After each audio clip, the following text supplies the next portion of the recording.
I have another paper here. This most recent one by Daniel Archer, Stellar Metamorphosis Life Paradigm. There it is.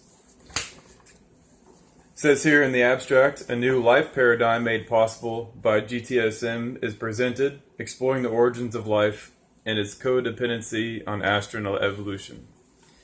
Now, I enjoy reading these types of papers, ones that connect larger concepts together instead of focusing on the details, because you don't have any leadership with detail-oriented papers. If you want to get something big down, you have to get the whole picture down first, and then you work on the details. A lot of the archive papers I've been reading, they're so focused on the details without direction. They list all this data, all these details, but none of them really get to the meat of the argument. And with Daniel Archer's paper here, he gets to the meat of it.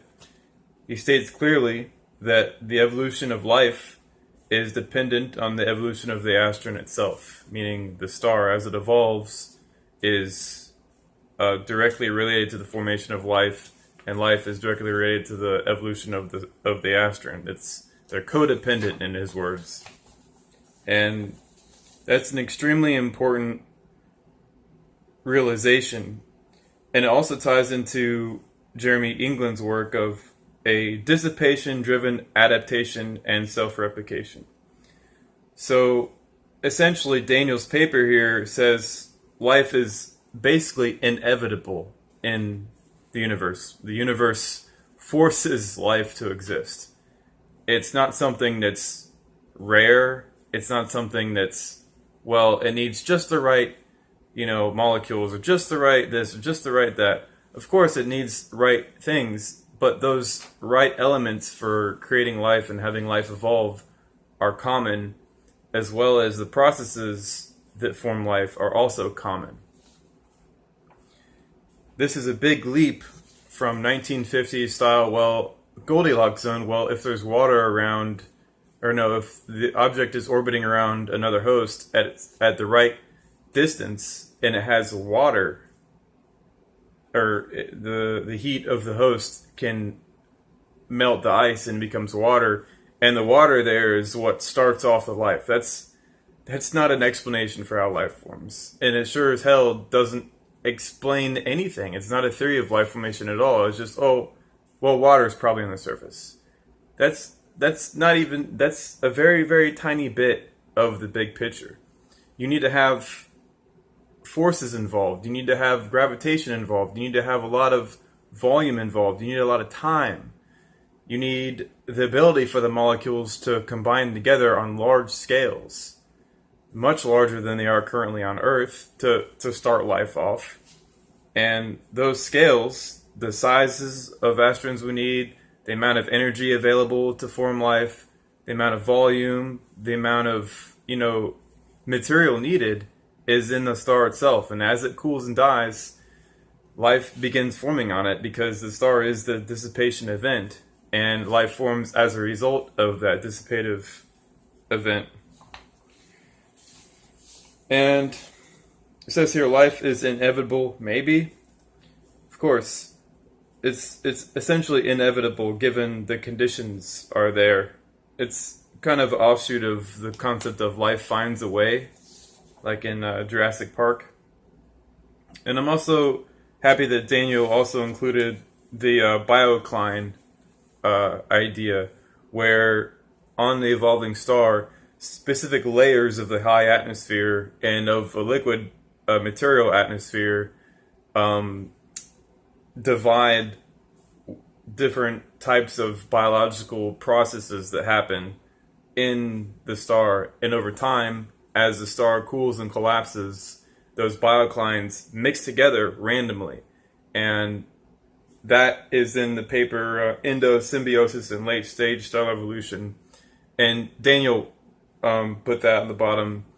That's trying to tie together. That's trying to tie together actual cell activity, and which is way over my head. I'm not even gonna try to explain that in the details, because right now just the big picture is down. In the big picture, Daniel gets really, really well here. He takes it to another level, and that's what I'm essentially looking for in a lot of papers that are going to be written about this theory. Is that I can only do so much. Okay, I'm only one person. I have a job. I have a life of my own. I've been busting my ass working on this thing, and it's just this huge, huge, huge project. And to see somebody else working on it other than myself, Baz included. I mean, everybody all together working on this is great because it takes so much weight off of me. And that being said, hopefully one day I don't have to work on it at all. It just does its own thing. People, well, wow, that's a good idea. How about we fix this over here, or we fix this over here? And I'm like, oh, great, And then I can start reading these science articles that actually develop it far beyond my capacity as a thinking person, far beyond my ability to connect the dots. I'm sure there are people out there that are way more intelligent than I am. They're going to figure out things that I've completely missed because, well, let's just face it here, I'm not the most intelligent person on the planet. But anyways, good job, Daniel, on this paper. This definitely is the direction I see this theory going.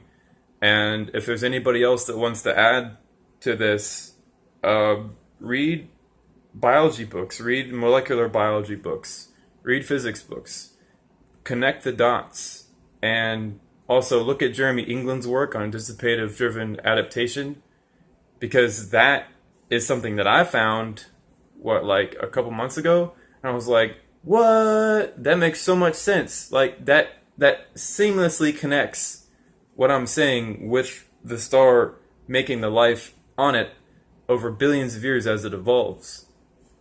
And I don't want to include math yet. Well, quite frankly, it doesn't take any math to understand this. But one day, hopefully, I can include some math equations. Not like it, really explains anything. It's not needed. But maybe I can make some math equations in there so we can quantify a lot of the stuff that's going on. But for now, quantifying this isn't required. It's the qualitative understanding that we're after here. Again, Daniel, good job. Baz, if you want to